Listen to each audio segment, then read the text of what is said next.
Hey everybody, welcome back to Rock and Roll Shin-Soo Choo. Good to see everybody again. I'm Gabe Estel, and I'm here with my co-host Jonathan Getz and Dennis Levi Leach. How's it going, fellas? Good. Good to see you. Uh, we had to take a little bit of a break. There's a new big league slugger, future slugger, Barrett Estel. So that explains the couple week hiatus we had there. So A formal Congrats. congratulations. thank Yes. you. Yeah, it's exciting. He's peeing on his father at a big league level. It's really great. So yeah, I might as well just wear a raincoat around the house. Seriously. Nice. So yeah, but he's great. Thank you. I appreciate it. Well, a lot's happened in baseball over the last 2 weeks since we recorded our last episode. One of the big things we're going to talk about tonight, really the focus of the show, I should say, is the draft. The MLB draft happened. I guess it would be 2 weeks ago now, right? Yeah, 2 weeks ago. Just Yep. about 2 weeks ago. So big draft this year. Seemed to get a little more buzz than previous years. I don't know if that's just baseball kind of, marketing it a bit more and ramping it up, because baseball always, the NFL draft and the NBA draft had always overshadowed the baseball draft, I think. Just in terms of, the NFL's huge, so that probably has something to do with it. The NFL, as far as news goes, doesn't really ever have an off season. But the baseball draft seems like it's getting a little more buzz lately. So we're going to talk about the picks for each of our teams, as well as some of the more infamous draft picks from each of those teams as well from yesteryear. So some historical picks, most of which didn't pan out. We're going to focus on those. But before we do that, obviously a little bit of a recap with the last couple weeks. Royals playing well, really started hitting. Cubs playing much better. White Sox not as much. We got swept in California, and then got swept by Kansas City. So yeah, we've had a rough go of it. But the Royals are playing like a lot of people expected them to. Jonathan, how is the temperature in Kansas City? How would you gauge it? They're getting excited. Apparently, the big shift occurred with the new hitting coach. It seems. Yeah. Like, do you know who your new hitting coach is? What's that? New hitting coach? No. Do you know who it is? No, I stopped keeping tabs about 7 hitting coaches ago. Well, I asked Levi if he knows who it is. It's Dale Swaim. Oh, that's right. Oh God. Coach. What the hell couldn't he do? So yeah. Yeah, and the Royals caught fire last June as well, and I think, but last June when they caught fire, they were still only hitting like 250 as a team, but their pitching was immaculate. And this year their pitching is pretty good. It's not as good, but they're hitting about 280. Right. Yeah. Which for a team average. Yeah. Yeah. And Levi, the Cubs, I think certainly things have looked better over the last couple weeks. Had played some good series, I think. Yeah. Yeah. They're put it together. Yeah, they haven't looked bad. I mean, there's been a few hiccups, but overall, they seem to be on an upswing, which is surprising because, as most Cub fans know, we're used to the June swoon. So. It hasn't come yet, so we'll see. I mean, right now with Miami as we speak, but we'll see how they do. Yeah, right. I think the White Sox teams that we talk about on this show have certainly fared the worst over the last 2 weeks. Fortunately, we play in a division where a 5-game winning streak could propel you to first place almost in the Central. So and Detroit is certainly hasn't looked good at all over the last couple weeks. The White Sox were able to steal a series from them, but yeah, Verlander doesn't. I don't know. It's just not clicking for him. And yeah, the pitching staff just hasn't looked like the powerhouse that it's been over the last couple of years. But I also think they could get hot. I mean, it's June. Obviously, I don't think it's time to write anybody off yet. So we'll see. But what we're going to do tonight, we're going to focus on the draft, talk about the first round picks for each of our three teams, a little bit about those. Certainly, there were some high profile players chosen, particularly by the White Sox, who had one of their highest picks in a number of years. But switching the conversation over to rock and roll, I kind of cooked up this concept over a couple weeks ago when we were talking. And really it involves a rock and roll draft. And a draft involves younger players, as we know. There's a lot of good music out there right now. Certainly the music industry has changed, but still a lot of good bands. You just kind of have to know where to look for them.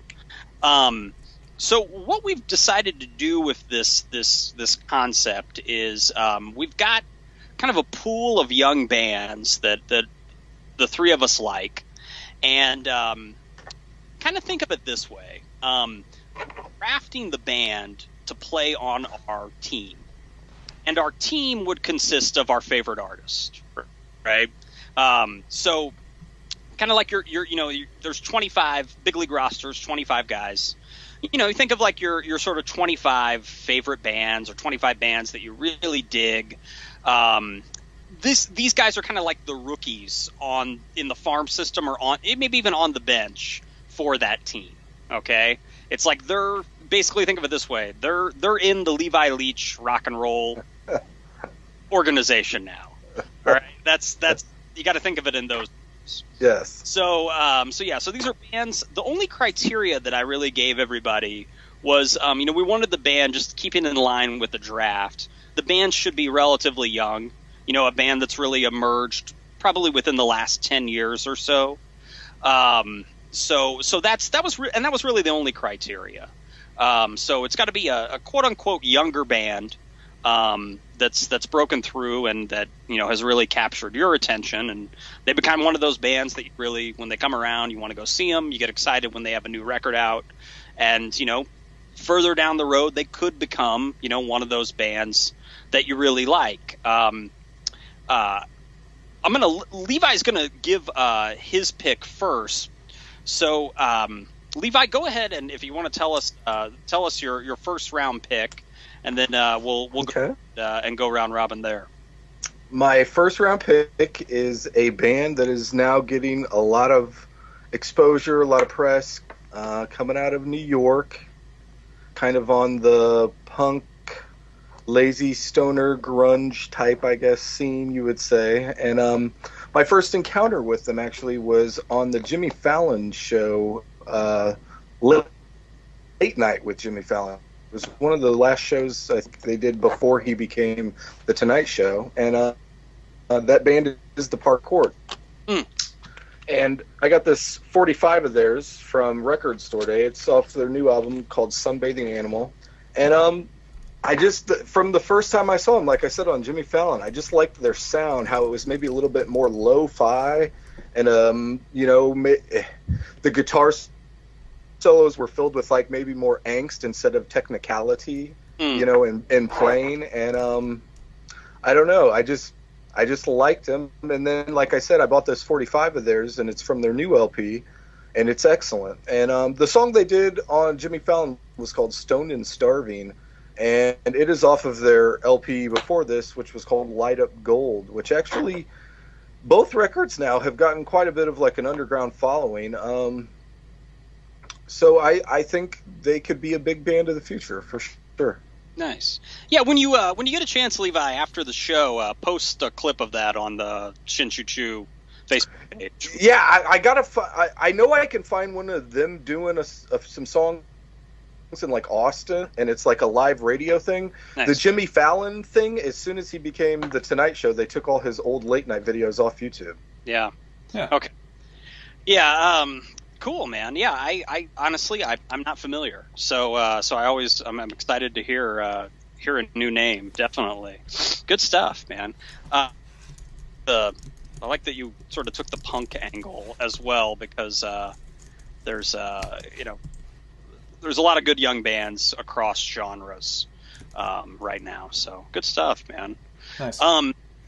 Yeah, definitely good choice. Yeah, for anyone out there like wanting to search them, they are parquet quartz, like tubs of parquet margarine. Okay.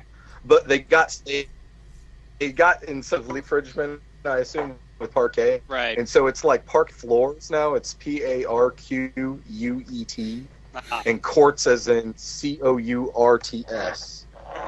So yeah, look them up. Give them a shot. Cool. When the Park lawsuit, whenever they play secret shows, they play under the name Country Crock, right? Wow. Yes. I'll be here all week. All right, that's terrible. Okay, I'm gonna go with my pick next, and actually they're a pretty heavy band. There's been a lot of really good younger heavy metal bands in the last few years. It's kind of like after heavy metal got over that new metal period. When I say that, I mean like in metal. All the bands that were lumped into that genre, which I would have to say is probably, even though I love heavy metal is probably one of my favorite genres. Nu metal's probably my least favorite genre of music ever.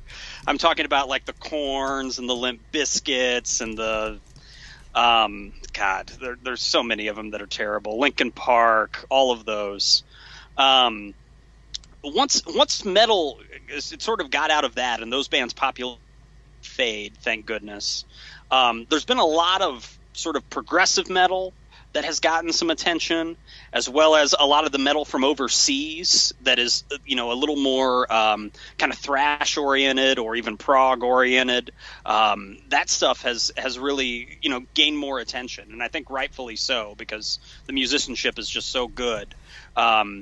Even if I don't always like some of the vocals, there's kind of that guttural vocal sound sometimes, which I can only stomach occasionally. I still appreciate the musicianship. But these guys that are my first round pick, these guys sort of, their originality really caught me. I heard them through RDO when I was streaming. I was just kind of looking up sort of stoner metal bands I hadn't heard of, and these guys came up. And they're a band called Torch, and that's TORCHE. They've got 2 LPs. One from 2008 called 2008 or 2009 called Harmonicraft, Meanderthal, and then there's one that got me into them, which I think was from 2012. It was my favorite record, called Harmonicraft, and these guys are really, really good. If you haven't heard them yet, I highly suggest checking them out.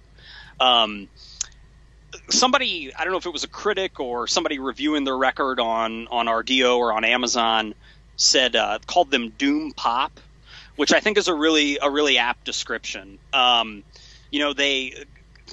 anybody can sound kind of heavy metal, but yet sort of poppy at the same time, they've got it. They're kind of like a cross between, there's an old stoner metal band called Sleep. This is a great band. They're kind of like that, but they've got a little bit to make them a little more accessible. They've got sort of a Foo Fighters kind of vibe to them, sort of the uplifting lyrics at times, good harmonies. So yeah, they're kind of like, a stoner metal sort of channeled through the Foo Fighters. They've got a little bit of maybe a Fu Manchu or Queens of the Stone Age influence as well. But it's really its own sound. So if you haven't checked them out yet, I highly recommend them. They're called Torch, and it's TORCHE. They got 2 LPs, Harmonicraft being the most recent one, and then I've read that they're working on another one right now. And just really good, just really knocked me out when I heard Harmonicraft. So they would be my first round pick. Just really original sound. You are always playing them on RDO. One of the great things I love about RDO is you can see what everybody's playing all the time, and it kind of feels like you're in the next room. And I definitely have the albums I'm always spinning, but that would have been one of the first bands I would have thought of if I was thinking of your RDO mainstays. Yeah, I'm into it, man. Hell, I got a T-shirt, dude. I'm all in. I missed them. Came to Chicago to a street festival last summer, and Just I had some conflict came up and I couldn't see him. But yeah, hopefully they'll come around again soon. Yeah. So yeah. Well, so guess what about you, at our last pick of the first round? It's just like a traditional draft sense. As soon as I heard you going more the metal, I was relieved that this band would fall to me, and this is a band that really they had released a record about 6 years ago almost now, or no, I'm sorry, not quite that long. But 2011, the War on Drugs released Slave Ambient, and that was this is an album that has not left my crappy CD player in my Saturn pretty much since I got it. The War on Drugs, this is Slave Ambient, is their second record. Right. The first one featured Kurt Weill, who we might hear from later in this draft, and it's the War on Drugs is it's this sound that I just don't tire of. It's as if it's like an '80s Bruce Springsteen mentality, but a bit more lo-fi, but he's always giving his nod to the heavy keyboard hook,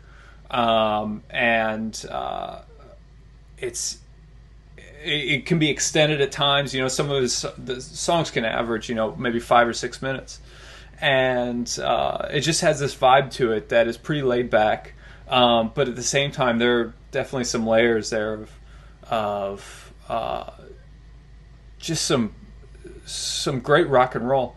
And they recently followed up Slave Ambient and with the Lost in the Dream, which just came out this past March. And that one, initially I wasn't quite sure, what to think of it, and that was good, because usually the albums that stick around the longest are the ones you don't know what to think of at first. Like, you can't quite grasp it. And so after probably about 12, 15 listens, I really started to appreciate Lost in the Dream. And it's, what they're doing there is only getting better. And even though they lost a talent like Kurt Weill to, so he could go do his own thing, it's been the best for both artists. And I think the War on Drugs could, they can put out one album every few years, 4 or 5 years. That's fine, because their albums have this longevity that can tide you over that long. So pretty psyched to be finally going to see them here in Lawrence in September, October. Got my tickets in the mail earlier this week, and very, very excited. Nice. They kind of excellent choice. They were certainly on my list too. But they remind me. You mentioned Bruce Springsteen, and that's certainly apt. They're from Philadelphia, and when Stephanie and I saw them on New Year's Eve, we went to visit her parents and went into the city in Philly for New Year's Eve for dinner, and we saw them at a bar, and a really small place called Johnny Brenda's. They did The Tides That Bind, so they like Bruce. Yeah. But I was going to say this: the band that I think they sound a lot alike is a band that Levi mentioned earlier, and their record is right behind him. I think they sound a lot like Dire Straits, and I mean that in the best possible way. I love Dire Straits. To me, that's what I hear a lot of it. It's like this band took a lot of the bands that the three of us like and just sort of channeled them through this weird thing. I had this weird sort of ambiance. I don't. It's just they're doing such good things. You're right. It's like they took all the bands that we like and just kind of mellowed them. And it's interesting too, because it's like, not a lot of people are going to reach for 80s Bruce Springsteen before, other eras of Bruce Springsteen. but Right. the sound that he pulled from what I feel is, kind of more 80s Bruce Springsteen, he's put this twist on it that's like, oh, that's what Bruce should have been sounding like in the 80s. Sure. As opposed to Tunnel of Love. But, right. Yeah, right. And I say that as a huge Bruce Springsteen fan. So yeah, there you go. And don't get me wrong, done. I like that whole record. I just the song, the title track is just, that's not Bruce Springsteen to me. I'm sorry, it's just not. Right. You just need a little human touch, Gabriel. Yeah, I mean, one of them. Yes, I know.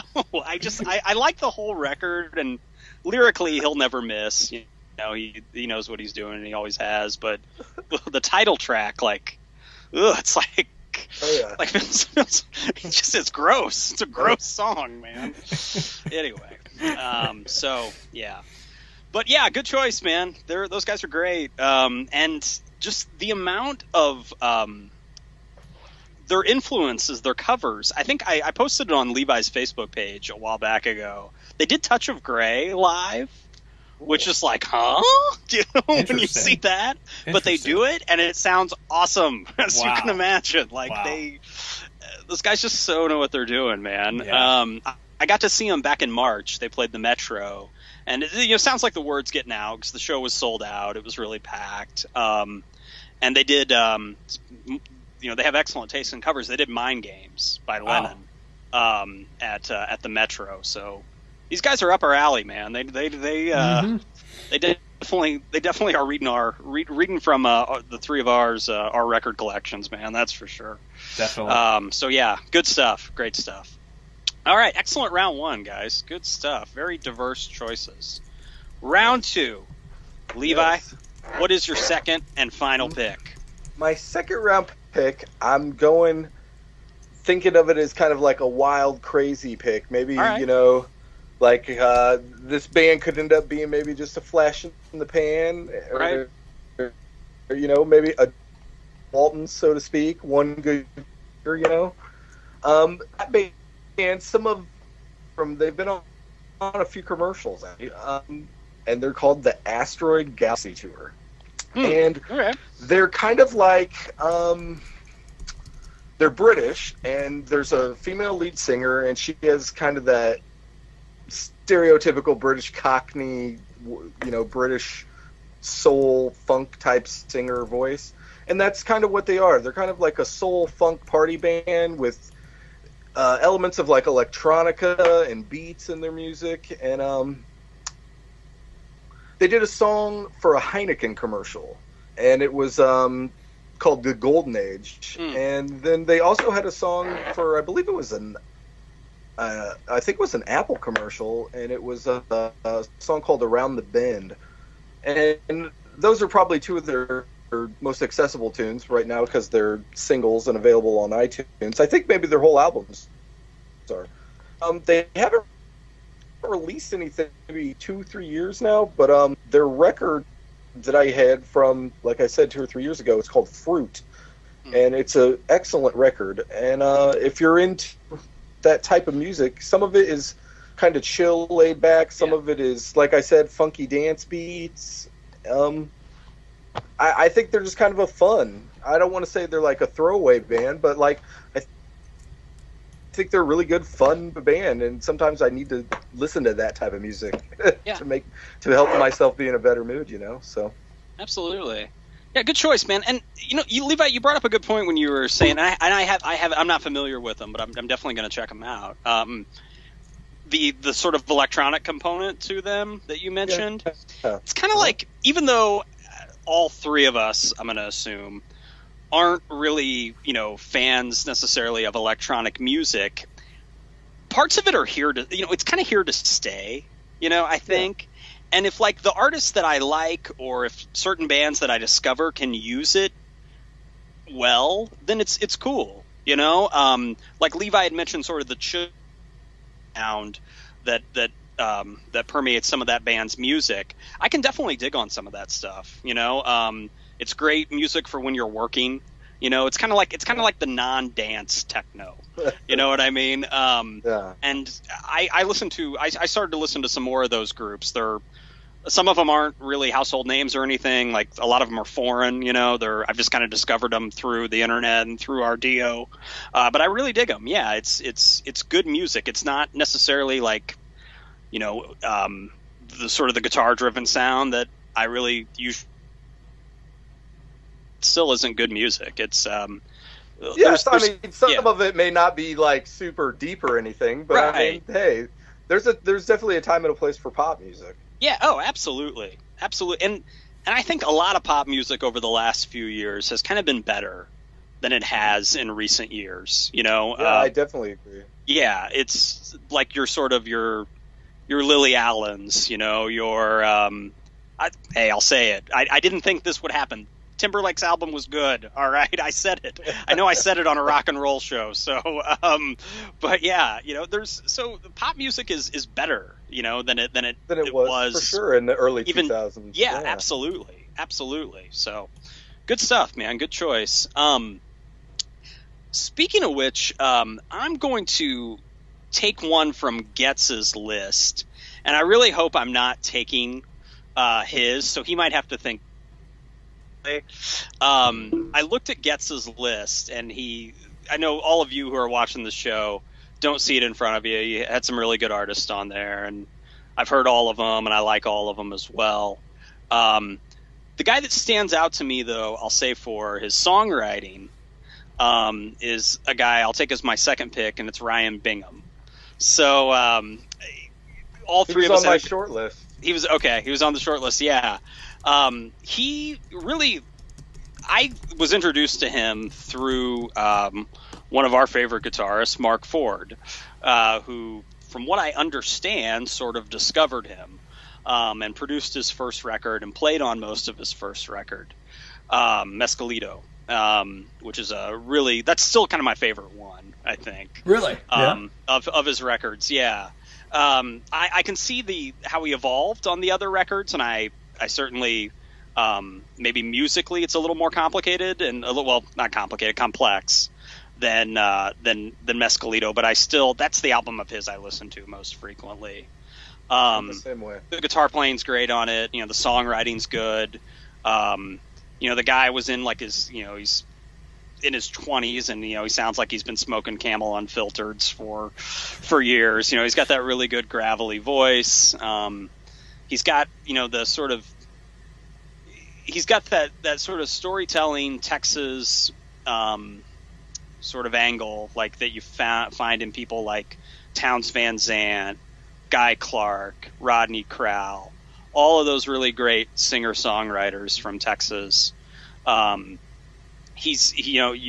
can put him as sort of a modern day version of those guys. So yeah, and his work has been consistent too.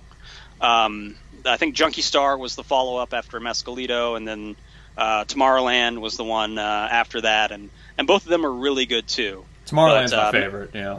What's that? Tomorrowland is my favorite.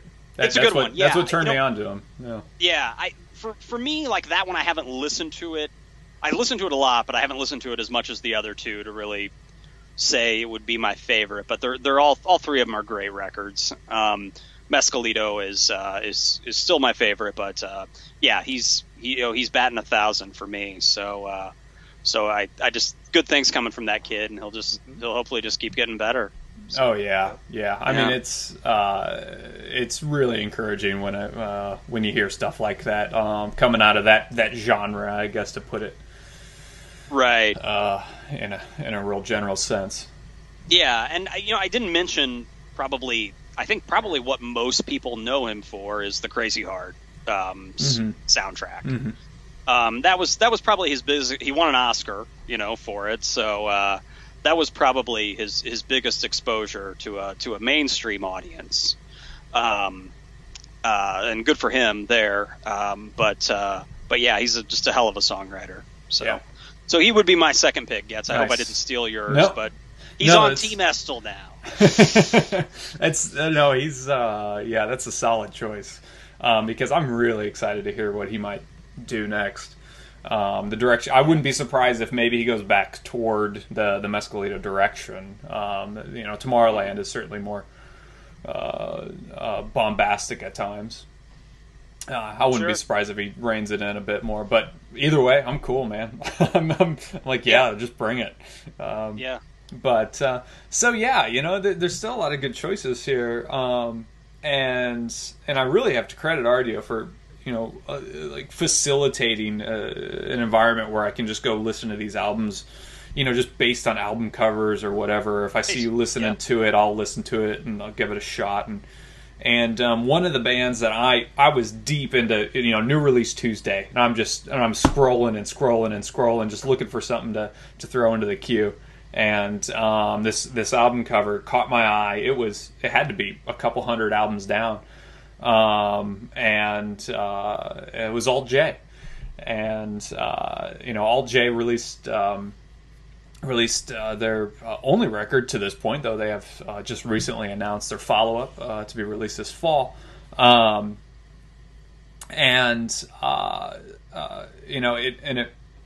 It got immediate notoriety in England because they got nominated for the Mercury Prize and won the Mercury Prize for best album in England. And it was something that it was just a sound I hadn't heard before. Obviously, some influences there. In easy one is to say Radiohead, but it's not. It's not really Radiohead. Maybe from a production standpoint, it's more Radiohead influence. But there's more choruses there. Like literal vocal chorus and harmonies there. These guys just hold themselves up in their dorm room, I guess, and just spent years making this album and just doing what they wanted to do with it. And it was a long time coming, and sure enough, they nail it. It's probably one of the best debut albums probably in the last 20 years. When you talk about a band, and I don't know where they might take this, but a band that immediately gets that sound, and I'm always talking about the production value, they immediately get that production value right out of the gate. Not even the War on Drugs had that production value yet. The War on Drugs on the first record. No, the first record I don't really spin that much because it just doesn't have that War on Drugs sound that they eventually found. But Alt J, they immediately found the sound. And and it turns out they're really big in Kansas City. They got a lot of radio airplay here before they did elsewhere in the States. Overseas they were well known, but in the States they got a lot of airplay here. So subsequently here in Kansas City, they booked a show at the Midland, and that I was fortunate enough to see, and they recorded. They did a video recording of it to like build their press kit pack to send around the States, because they played the Midland, and they packed a few thousand people in there, so that's pretty significant. And so granted that Kansas City's not on their list for this fall tour, but nevertheless, the new record is probably going to be one of the most anticipated releases for the rest of the year. So Alt J. Good. Excellent choice, man. Yeah, they were on my short list as well. It's one other criteria that I didn't tell all of you, but I sort of gave myself, was that I wanted them to have more than one record. That was for me, that was another criteria. And the quality from that first Torch record to that second Torch record, there's a pretty big gap there, but they're still both really good. So mine, they had multiple releases, and then Levi, the ones that you chose, they all have multiple records, right? Yeah. Well, and actually, and this is how much I believe in Alt J, because I think that is a potential downfall, is that it's like you have the guy who like just raked his senior year in college, but he has like no other track record. How high do you take that guy? Well, and some of these bands, like Saint Rich is an example of a band that it's like I really like this first Saint Rich album, but I don't know, like where do they take it from here? I don't know how it can last. But with Alt J, I think it's almost, I don't know where they'll take it, but they just so nailed that first one that, I mean, it's as if, they went out there and they had, only, 6 or 7 quality starts, but just based off those starts that they've got what it takes. Yeah. They're an early Steven Strasberg, like they absolutely, they're going to be good. Yeah, definitely. Cool. Well, moving on to baseball. The draft, as I mentioned earlier, was 2 weeks ago. And we're going to talk just a little bit about each of our team's first round pick, and then we're each going to talk about a bust for each of our teams. This is not a bust, a bust in fairly recent years. So we're going to talk about those as well. I think we'll probably just stick with the same order. We'll do Levi, and I'll do mine, and Jonathan, you can do yours then as well. Let's go ahead then and start off with just a brief overview of the player that was selected in the first round for our 3 respective teams this year, and then we'll go into to the historic bust after that. So, Levi, you want to tell us Cubs had a high pick this year, man. Yeah, it was one of their higher picks in recent memory. They selected a catcher by the name of Kyle Schwarber, who they, I think, finally just got signed 3, 4, or 5 days ago. Nice. And he was projected to be like one of the best, if not the best hitter in the draft. So it'll be interesting to see how the Cubs play him. They initially were talking about maybe moving him to the outfield because they don't really necessarily have a need for a power hitting catcher right now, or I maybe want to extend his career. I'm not sure, but he has said in interviews that he really enjoys playing catcher, so it would be interesting. I mean, I enjoyed the power hitting catcher. I always did. Whether it was Mike Piazza, the guys in the '80s, there was a ton of them. And names like it's all about the defensive prowl of the catcher and how they handle the pitchers and stuff. Right. So it'll be interesting to see. And initially, a lot of people thought the Cubs should have took like the best pitcher that was left when they got up, and what they decided to do was take what they thought was the best player left on the board. Which, I mean, I think that's what you have to do sometimes. Yeah, and I like the pick, man. I'm sorry, I interrupted you, dude. Go ahead. No, yeah. I was happy with the pick. I mean, I think they could have did worse. I don't think they could have did much better. Right. If you see a catcher that high, I mean, the 4th pick, that's got to be a pretty good catcher. You know what I mean? Because, I mean, baseball teams don't always expect a lot of hitting out of their catchers. I mean, if your catcher pulls 260, you're like, hey, awesome. Yeah. And granted, over the last probably 5 or 6 years, baseball, I think, has seen an influx of good hitting catchers. Yeah. Mauer, Wieters. Brian, Wieters, exactly. Brian McCann. There's Buster Posey, probably will be the best of all of those eventually, I think. But yeah, so there's been a lot of good hitting catchers lately, and he could join that crew. He's played college ball too, right? Yeah, he led Indiana, I think, to a championship this last year. So, right. Which is good. A little closer to ready than the high school guys, Absolutely. Yeah, which is good. The rest of the picks were kind of spent on pitching and then like a few, field positions. But the bust I'm going to pick was actually in college, a really good pitcher. Then the Cubs drafted and tried to turn into a power hitter, and him basically for a while. Drafted defensive position actually is I guess the statement I was looking for, and it was in 1993, and that player's name is Brooks Kieschnick. He's Nice. one of the Cubs' biggest busts ever. He was, I think, the number 10th pick overall in the 93 draft, and he was going to be our savior. He was at the Cubs convention in 1994 as just a draft pick, choice, have a 1994 Cubs season calendar, pocket schedule autographed by Brooks. Nice. It's worth about the paper it costs to print it. So he was just heralded, though, in Chicago and around the Cubs organization as he was going to be the savior. He was going to be the power hitting person the Cubs needed at that time, because that was, before Sammy had come along. Right. And it just did not work. He's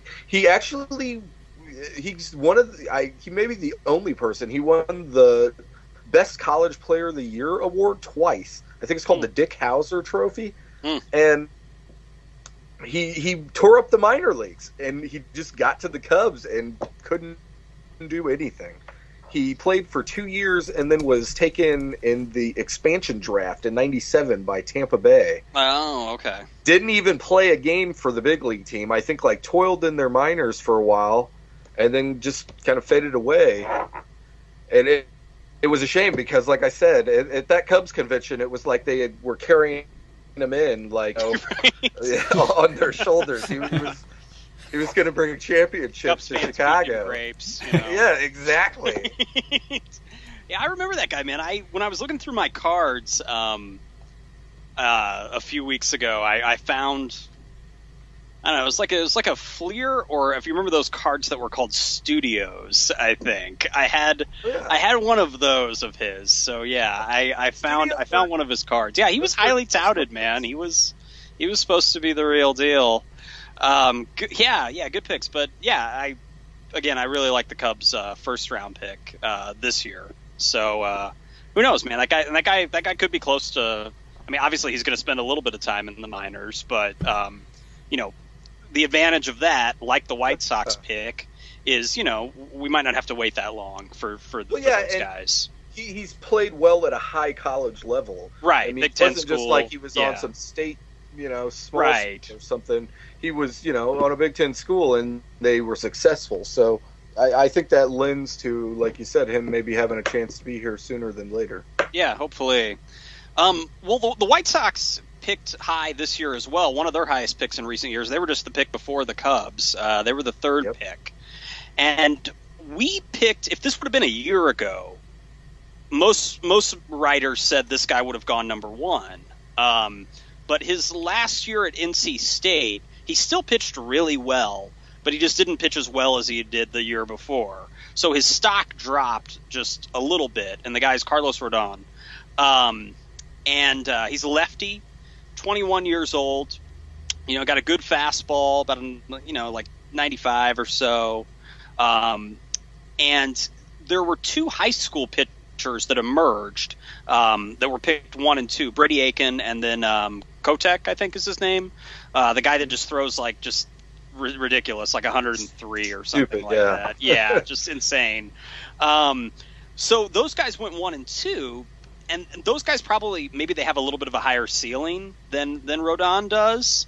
But Rodon, I've read some reports that say if we get him signed, they might bring him up this year. And it's speculation, and it's premature, I know. And I don't always really like it when teams do that. But I don't know. It might be an incentive that they have to sign him, because as I texted you guys the other day, and when we got the pick, I was really excited. I'm like, oh yeah, I was dreaming of the prospect of a Chris Sale, Carlos Rodon 1-2, and then I look who his fucking agent is. Right? Pardon my language. He's a Boris client. All right. So that tells me right there that this isn't a deal that's going to be done easily.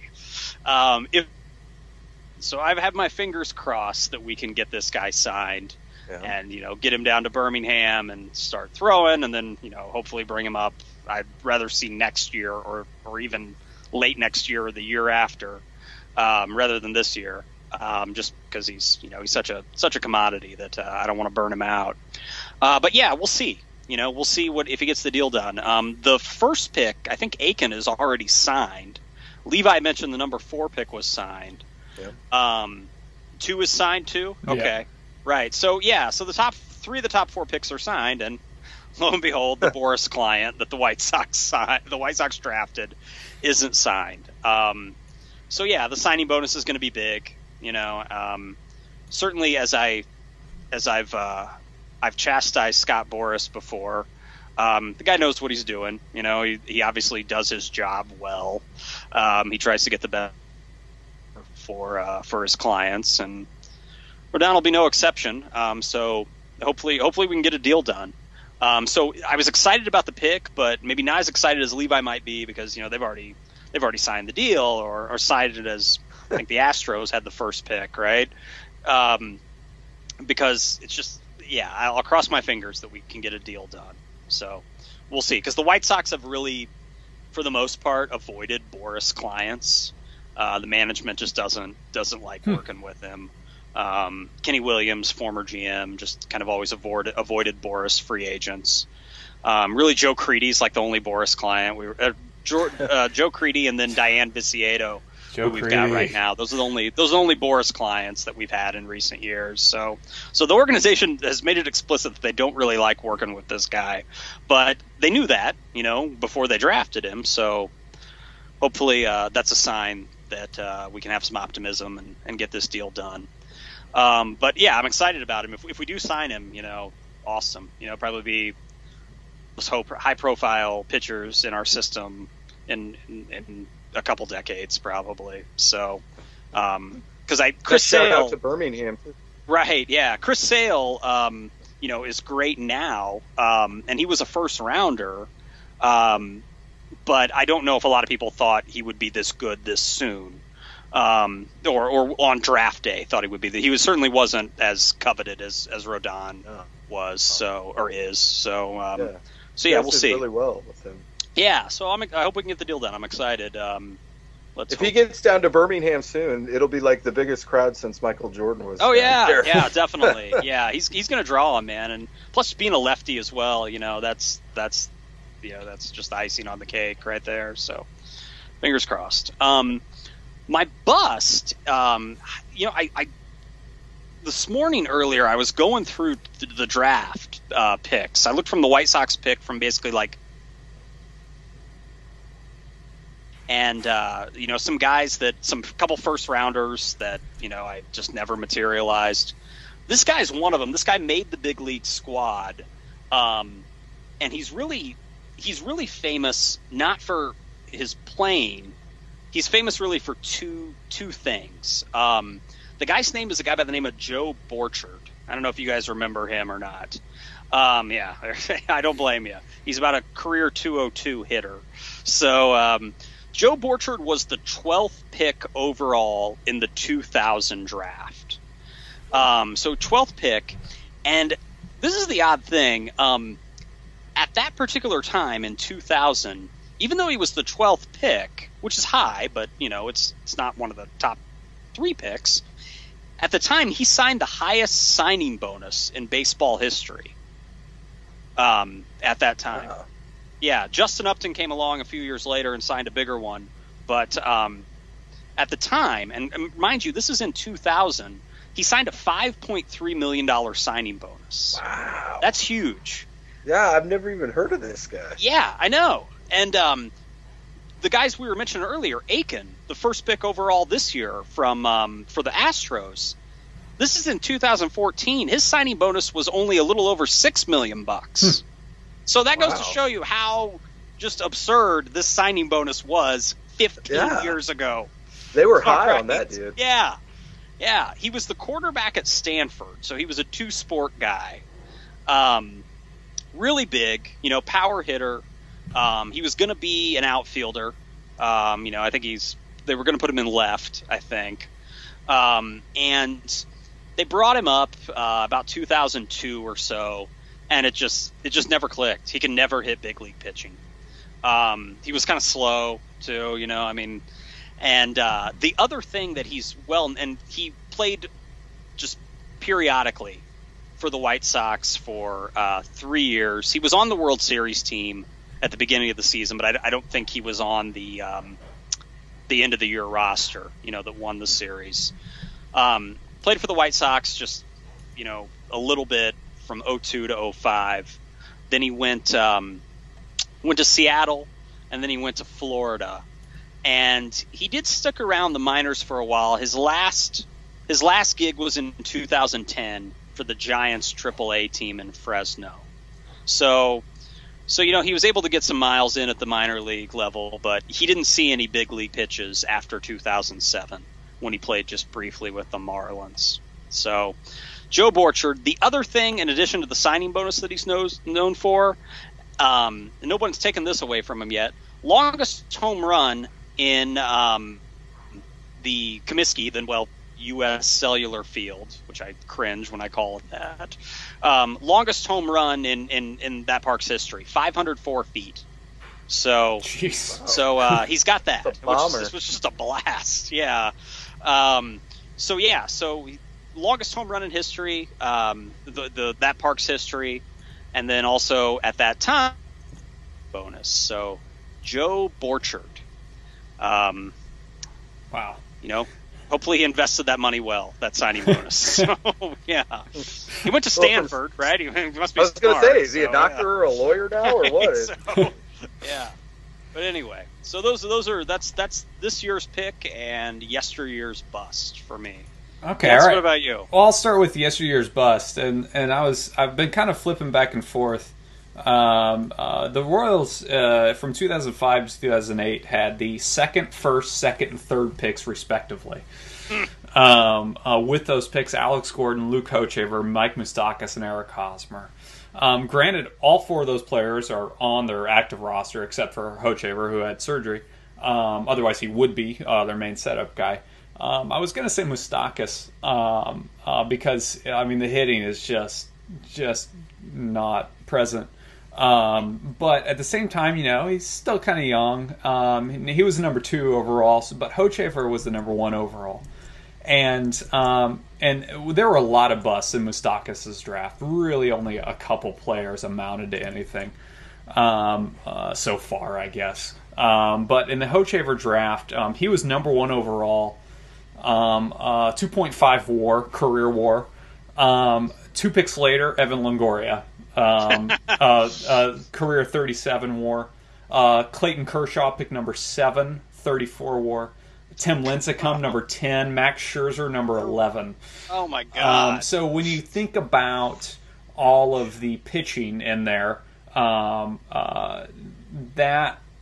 that hurts a little bit more, I think. Though Hochevar, granted, he's found a career as a reliever, as one of the more dominant setup men over the last couple of years.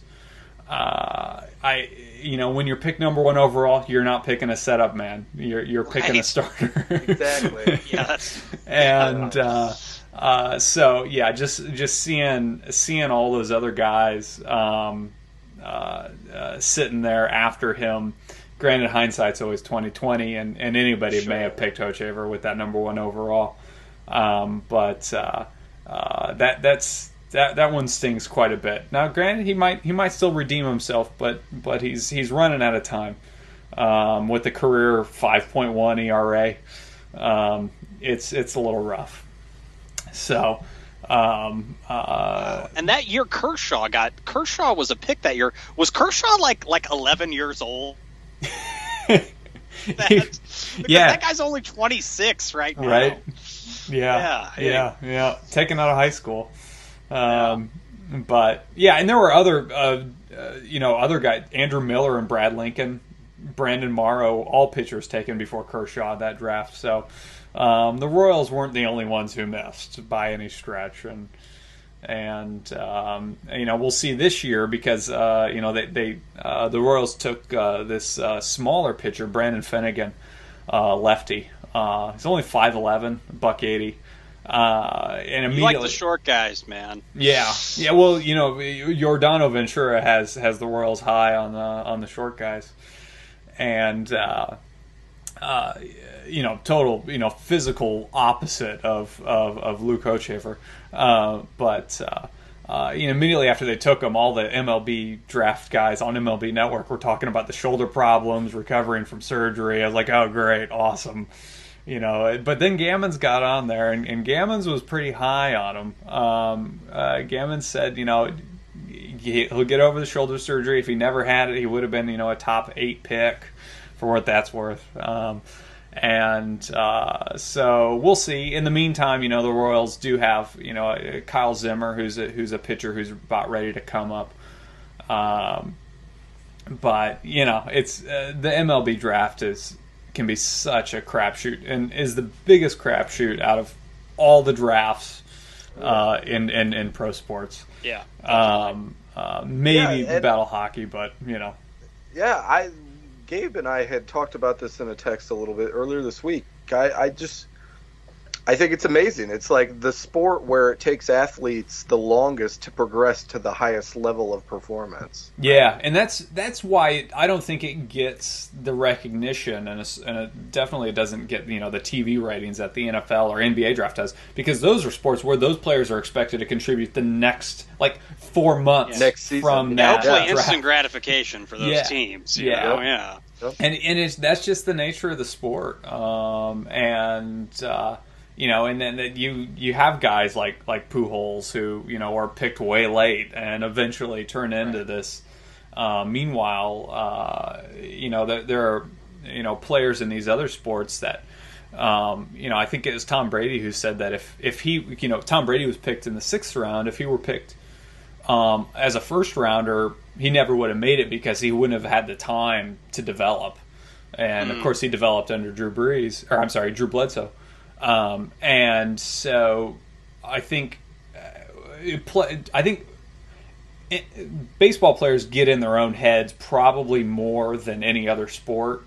And that gives them time to either blossom into something that nobody saw before or to just completely crumble. Sure. And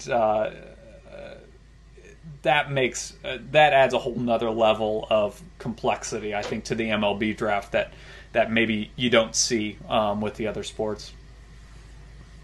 Right. Yeah. Good stuff, man. You had mentioned all those players that the Royals could have had instead of Hochevar at number 1. So I went and looked at the 93 list for Kieschnick, and then the 2000 list for Borchard. Levi, you could have had Chris Carpenter, Corey Hunter, who's still playing well. Yeah. Jason Varitek too. Wow. So yeah. And then for me, I could have had this guy by the name of Chase Utley. Wow. So, or I could have had this guy. It's hard to believe this guy was drafted this long ago. Adam Wainwright as well. Wow. So yeah, which 2000? Yeah, Wainwright. That's a long time ago. I didn't think he was drafted that long ago. Yeah. So yeah, but as you said, hindsight is 20/20. So, yeah. There's everybody thinks the Luke Hochevar could be the next. I'm trying to think of a band that would be the equivalent of that. I don't know. Clap your hands, say yeah. I don't know. They were big. They were like everybody was really big on them. Yeah. The yeah. Right. Exactly. Yeah. Those, and then they end up being the Brooks of the world. So. Anyway. Well, good stuff, guys. Yeah. Did we want to say a memoriam? Yeah. Please. Yeah. Go ahead, man. Yeah. We lost three baseball giants, really. Yeah, absolutely. You can say it. Yeah, after over the last couple of weeks, sad stuff. We lost Don Zimmer. Yeah, I was gonna say I'll take Don Zimmer, man. 1989. Yeah, the boys of Zim. Yeah, he was an integral part of my childhood as a Cubs fan growing up. It was like almost like a cartoon character for a manager as a small child. That's how I perceived it. And man, it was a shame to hear that he passed away. Great baseball personality. Just really had just been in the game for so long. They've been connected to the game for so long. Absolutely. 60 years. Yeah. Not afraid to fight Pedro Martinez as well. So. Man. I remember when that happened. There were like Cub fans in Illinois that were like ready to beat up Pedro Martinez. Right. And he did like an about face a couple days later and apologized for it. Yeah, he seemed like a good dude, and yeah, hell of a coach too. So, and then the other guy probably didn't get as much recognition as the two other players that passed away. Bob Welch, 1990 American League Cy Young winner, and I remember that season. I remember him just racking up wins. I don't remember how many he had that year. I know he had over 20 wins. That was on the 90 A's team, which was still like just loaded with talent. That's still had Canseco, McGuire, and Henderson's and Dave Stewart yeah. and all of those guys. So yeah, kind of still a pretty good career, but that's sort of the kind of it was one of those kind of almost outlier Cy Youngs. It was like it's kind of like that year that Ken Cam got the MVP. You know what I mean? Not that Ken Caminetti was a terrible player, but it's just like, whoa, Ken Caminetti MVP. It was kind of like, whoa, Bob Welch. Well, it's an interesting comparison because I think they both battled substance abuse. Right. Yeah. Yeah. Absolutely. So yeah, Bob Welch, rest in peace as well. He passed away, and then the last guy just found out today. Probably just really the master of the base hit. If there's any player that was like just a singles machine, it was this guy. And his batting average speaks for itself. His batting average is just like a video game batting average. Tony Gwynn. So who really kind of defied the odds. You look at his body type. That doesn't really scream like big league baseball player, but he's just one of those guys that made it work, and he always, would remain. If I'm not mistaken, I don't know if he was drafted by him, but he spent his whole career 20 years, all 20 years. He played at San Diego State University, right? So it was like he basically walked across town and then played for 20 years. Yeah, which is great. You don't really see that anymore. No. You don't. Derek Jeter retiring at the end of this year could be kind of the last, of that, just in the age of big free agent contracts and trading players to kind of unload them for prospects. Yeah, you probably won't see too many more Tony Gwynns. No, and I had the honor of being at a Cubs game back in the 90s, and it was two of my favorite players at the time, Mark Grace and Tony Gwynn. So I'll always have that memory. He was Mr. Baseball in San Diego for sure. Oh yeah, definitely, and went through a lot of ups and downs with that team. They had that World Series appearance in '96, I think. Yep. But yeah, and the '84. Yeah. They were. He had some years where they weren't a powerhouse by any means. No. So yeah. I think he was sometimes accused as like being more about his average than winning. Sometimes, like some of his teammates actually use some of that at a certain point here. But these are the same people who claim that Ichiro could lead the league in home runs if he really wanted to. Exactly, right? Yeah, really. Okay. Uh-huh. Yeah. Yeah, that average is just sick though, man. For Gwynn, like just perennial 300. Oh, ridiculous. Ridiculous. Well, yeah, and 394 in 94, 368, 353, 372, 4 consecutive years. Yeah. 394. Yeah. That is nuts. God. Yep. Yeah. Yeah. Of course, that was 94 strike shortened. Sure, but then 368 even during a full season? Like, nobody does that. Yeah. 370 in 1987. Right. Yeah. Ridiculous. Yeah. And even later in his career was still hitting at a pretty.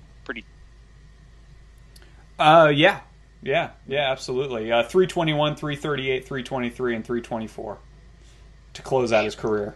I'm going to, just for a fun little fact, I'm going to throw a trivia question out, see if either one of you guys or any of the listeners at home know it. Do you guys know who had the most hits during the 1990s? Most hits? In the 90s? In the 1990s. It's not Gwynn, right? Correct. It's not Gwynn. Okay. And it was almost 1,800 hits he compiled in a decade. Jeez. 90s most hits. Yeah. Any guesses? Boggs? Really good shot, but no. That was not in the 90s. Yeah. Guess. Yeah. Good guess though. I'll say Sheffield. I don't know. That's also a good shot. No, yeah. The answer, it's going to blow a lot of people's minds. Hold on. Give us the team. Grace. Mark Grace. Really? Mark Grace. Sorry. Wow. Yeah, Mark Grace. Can you believe it? Wow. He had 1,750 something hits in the 90s. Wow. He holds that distinction. You'll never take that away from him. Well, I guess he came up in the league in like 88 or 89. 89. He just 89 had that decade, you know? Yeah. Then ended with the Diamondbacks, right, on that 2001 team. Yeah. I just think that's a really neat fact. Not a lot of people know. Yeah. He would have been way down in my guess list. Yeah, that guy would. Yeah, he wasn't even on my radar, man. That's like kind of like that's a title he acquired really quietly. Yeah. Most hits of the 90s. Wow. Good stuff. Well, let's show our cards, man. Okay. Good stuff all around, guys. Levi, you want to go first, man? Or was it Zimmer? The Zimmer I was just using as kind of a show and tell thing. Sure. My actual card is a 1987 Donruss. It was one of the first inserts they made. It was a run of cards called Donruss Pop-Ups. Well, I remember. Yeah. And what these were, they were of all the All-Stars from each year, and this is 1987. The All-Star game was played in Oakland, and this is a Ricky Henderson, and it is virgin. It has not been popped. And for you, our wonderful audiences, I'm going to pop this Ricky Henderson cherry to see if we can get it open. Wow. Whoa. Been waiting since 1987 to have wow. Is he on the Yankees then? He was. Okay. Yep. All right. Yep. Awesome. Nice, man. Go. That's Donruss good. Pop-ups. Yeah. Nice. I don't know if I can top that. That's awesome. No. My card is not. I don't know. It's not multi-dimensional or whatever. But anyway, you know what? This one's weird. We've already talked about this guy, but I kid you not. Earlier this afternoon, I hadn't picked my card yet, and I've basically got all my remaining cards in like one of those Rubbermaid kind of tubs, you know. Mm-hmm. And my books with all my good stuff in it, which with the good like 47 Todd Van Poppel cards in there because like I haven't touched the books since like 1992. But I had like one of those really long boxes, you know, so I was like, I'll peek through here, you know, see what we got. And I kid you not, I just opened the middle. They're all lined up. I just, there's a little bit of room in there, some wiggle room. I pull it open. Tony Gwynn, post serial card. All right. Nice. Wow. No logo. Nope. No logo. No logo. Not MLB approved. 1991. Yeah. Post serial. So I was munching on some honeycombs. I was looking through the Post family of cereals, and that was probably honeycombs are probably the one that were in the Estel household most frequently. Our Raisin Bran was always Kellogg's, so we didn't have Post Raisin Bran. So yeah, Tony Gwynn, 1991 collector series from Post cereal, no logo, and look at these batting averages. We already talked about them. Just pretty amazing stuff. So nice. Here it is, Tony Gwynn. Well done. Yeah, from the cereal box. Tony. You know, Levi, I was looking at those Donruss. Was it Donruss you said that were released this year? Yeah. Those were inserts in 87 Donrusses. No, I'm sorry. The 88, I think. 2014 series. Oh yeah. They came back out. Panini is the brand that bought them, but right. they say Donruss. But yeah, did you notice how strategic all of the poses are? It's not MLB endorsed, and so yes, yeah, they had to do that. Yeah, they couldn't get the licenses. Yeah, it's just MLB PA. So yeah, only player names, no teams, and everybody's like, like pitchers are like this and no logos. Guys like catching the ball, like blocking the logo on his hat. Like, no. There's a lot of Bryce tips Harper of the cap. Yes, right.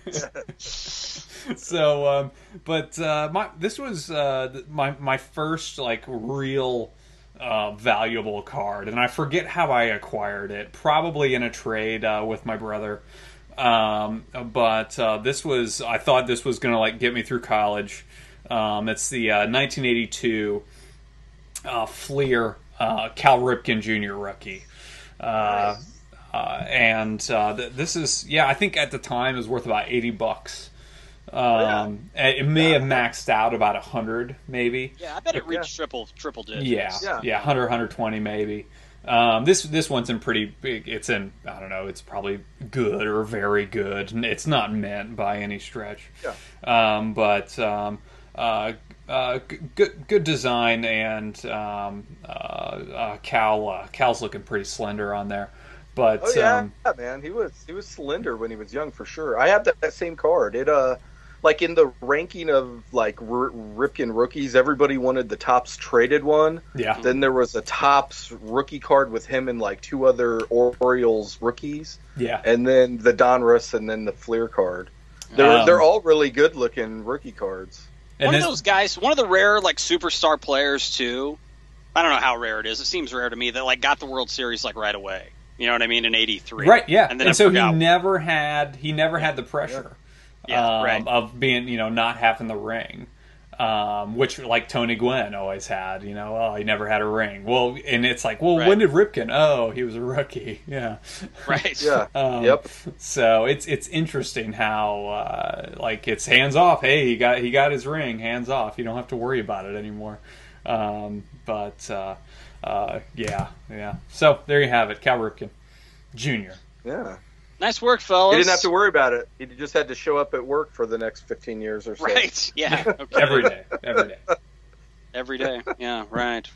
Did they ever move him over to third? Mm-hmm. They did, right? Mm-hmm.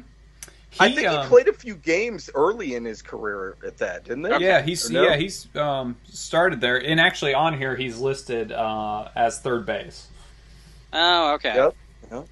So, but yeah, you'll remember. I think it was in the All-Star game late in his career that like they switched him over. Even though he was voted in at third base, they like Jeter switched with him so he could play short. Yeah, he was like him and Griffey were like all-star guaranteed. Like they could have terrible seasons where they're hitting like 195 and like they'd still be on the all-star team. Popularity contest. Yeah, absolutely. Yeah.